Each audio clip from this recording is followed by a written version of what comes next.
This is the life of Shoya Ishida. He tears his calendar beyond April 15, quits his job, he sells all his things, and withdraws all his money from the bank.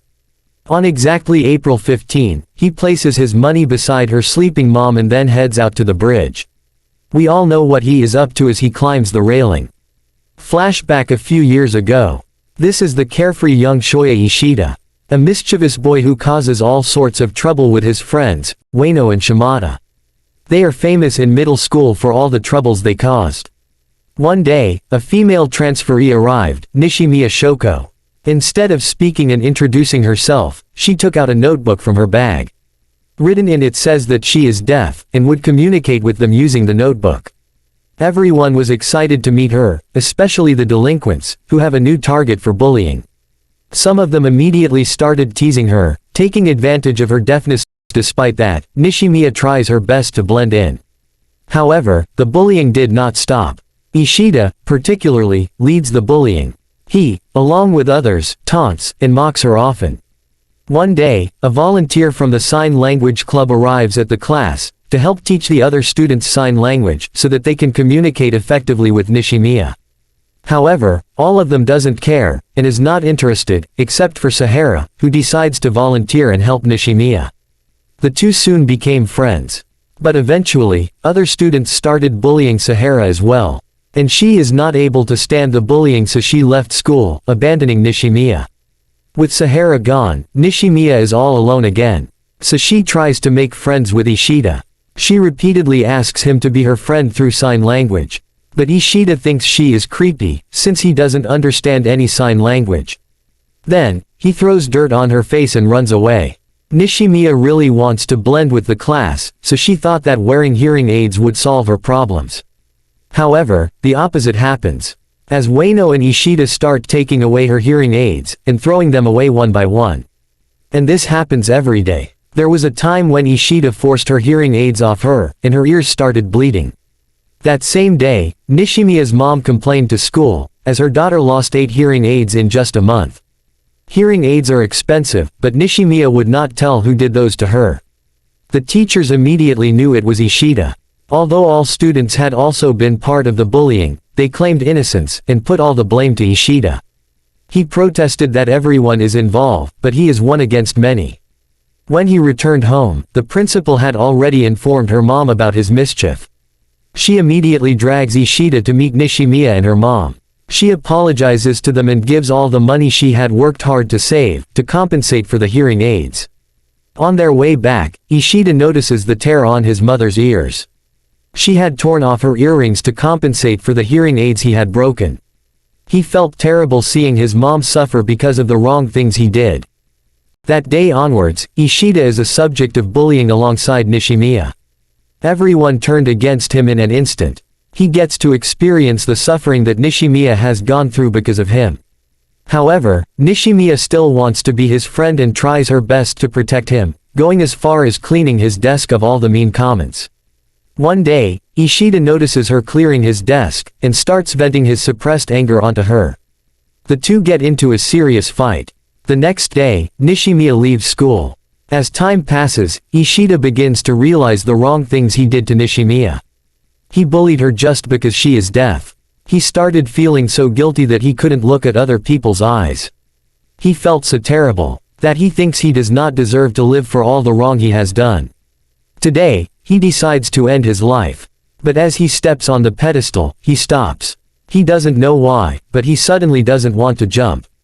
Ishida decides to face his guilt. So he goes to the sign language club carrying Nishimiya's notebook, hoping to return it back, and have a chat with her. Nishimiya is a bit flustered to talk to him at first. But when she realizes that he had learned a bit of sign language to talk with her, she then opens up. At home, his mother had found out Ishida was planning to end his life. She was very angry and disappointed. She confronts her son and threatens to burn the money, not until he promises her to never think of any suicidal thoughts again.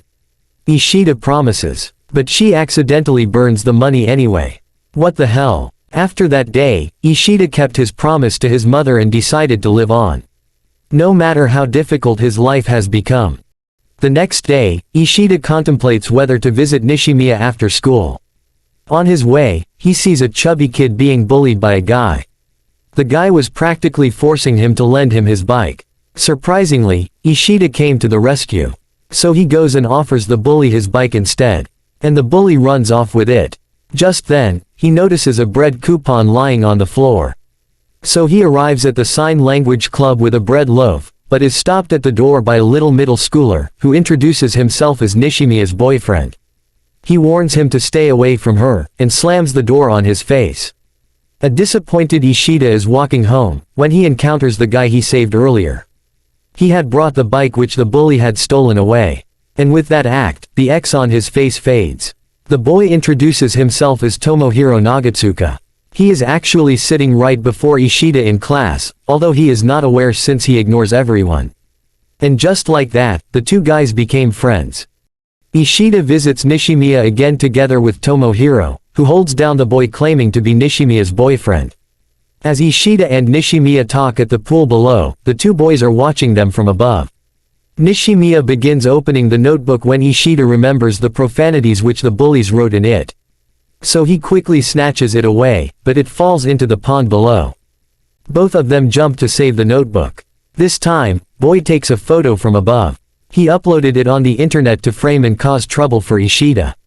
True enough, Ishida was called to the teacher's office and was suspended for a week.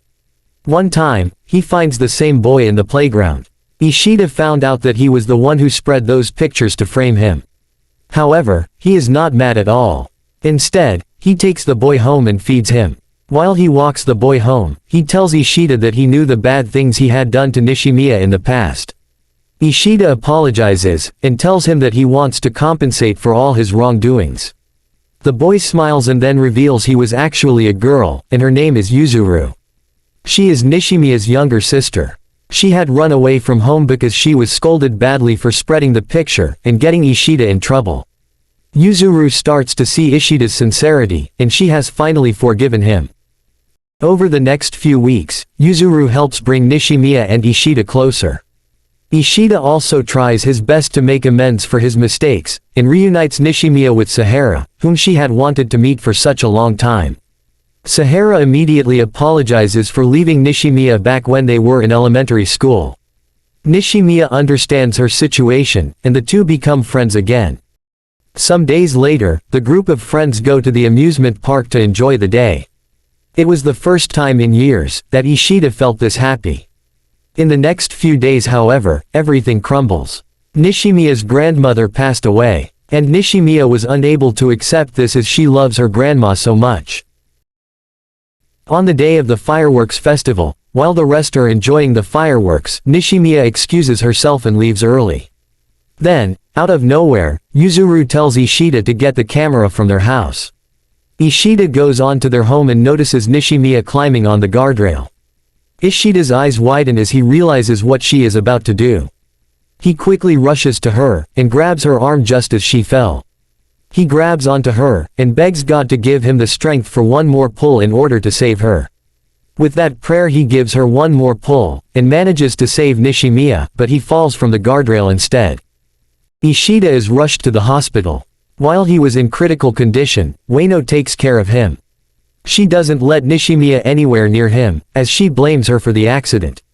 Nonetheless, a guilty Nishimiya comes to the hospital door every day, waiting for Ishida. One day, Nishimiya dreams of Ishida bidding her farewell. She's so scared and runs to the pond where they usually meet. Meanwhile, Ishida wakes from his coma as well, and goes to the same place too. The two met, and their hearts were so happy to see each other. They both apologize to one another. And they promise to do better and live a better life from that day onwards. A few weeks later, Ishida and Nishimiya visit their school for the festival, and they get together with all their friends. Ueno has also decided to change for the better. She is no longer a bully, and tries her best to be a good person. Ishida, on the other hand, opens up to people. He has now totally forgiven his past self, and is determined to live his life well. What about you? What struggles are you facing right now? Share it in the comment section. Subscribe for more videos like this, turn on the notification, and leave a like to help the channel out. Thanks for watching.